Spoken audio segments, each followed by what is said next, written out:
शुरू अल्लाह का नाम लेकर जो बड़ा मेहरबान निहायत रहम वाला है।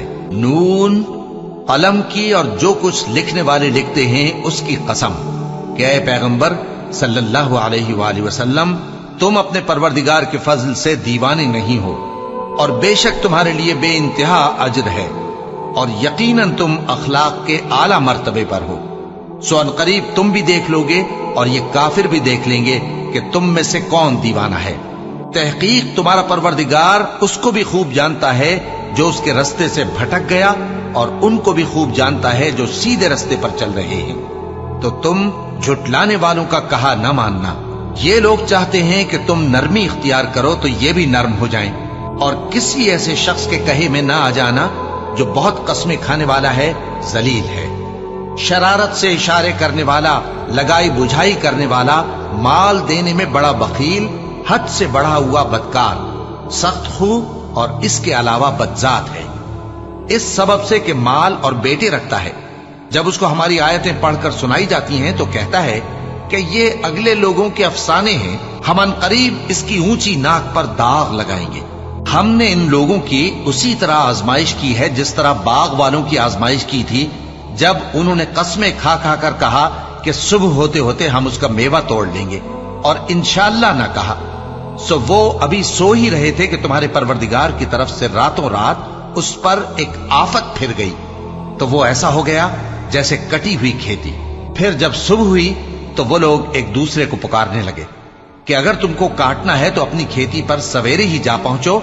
सो वो चल पड़े और आपस में चुपके चुपके कहते जाते थे कि आज वहां तुम्हारे पास कोई फकीर ना आने पाए, और कोशिश के साथ सवेरे ही जा पहुंचे, गोया पैदावार पर कादिर हैं। फिर जब उन्होंने बाग को देखा तो वीरान, कहने लगे कि हम रास्ता भूल गए हैं, नहीं बल्कि हम बेनसीब हो गए। एक जो उनमें समझदार था बोला, क्या मैंने तुमसे नहीं कहा था कि तुम तस्बीह क्यों नहीं करते? दूसरे कहने लगे कि हमारा परवरदिगार पाक है, बेशक हम ही कसूरवार थे। फिर लगे एक दूसरे की तरफ रुख करके मलामत करने, कहने लगे हाय शामत, हम ही हद से बढ़ गए थे। उम्मीद है कि हमारा परवरदिगार इसके बदले में हमें इससे बेहतर बाग इनायत करे। हम अपने परवरदिगार की तरफ रुजू करते हैं। देखो अजाब यूं होता है और आखिरत का अजाब सबसे बढ़कर होगा। काश ये लोग जानते होते। परहेजगारों के लिए उनके परवरदिगार के यहां नेमत के बाग हैं। क्या हम फर्माबरदारों को नाफरमानों की तरह नेमतों से महरूम कर देंगे? तुम्हें क्या हो गया है? कैसी तजवीजें करते हो? क्या तुम्हारे पास कोई किताब है जिसमें यह बात पढ़ते हो कि जो चीज तुम पसंद करोगे वो तुमको जरूर मिलेगी? या तुमने हमसे कस्में ले रखी हैं जो क़यामत के दिन तक चली जाएंगी कि जो कुछ तुम तय कर लोगे वो तुम्हारा होगा? इनसे पूछो कि इनमें से कौन इसका जिम्मा लेता है। क्या इस कौल में इनके कुछ शरीक हैं?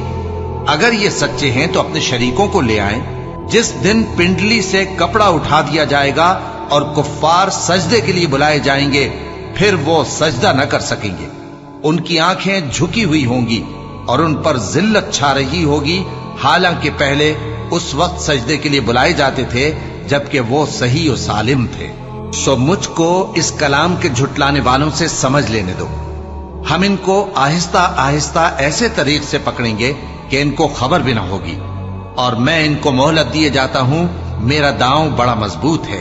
ए नबी, क्या तुम इनसे कुछ मुआवजा मांगते हो कि इन पर तावान का बोझ पड़ रहा है, या इनके पास गैब की खबर है कि उसे लिखते जाते हैं? सो अपने परवरदिगार के फैसले का इंतजार किए रहो, और मछली का लुकमा होने वाले यूनुस की तरह न होना कि उन्होंने अपने रब को पुकारा जबकि वो दिल ही दिल में घुट रहे थे।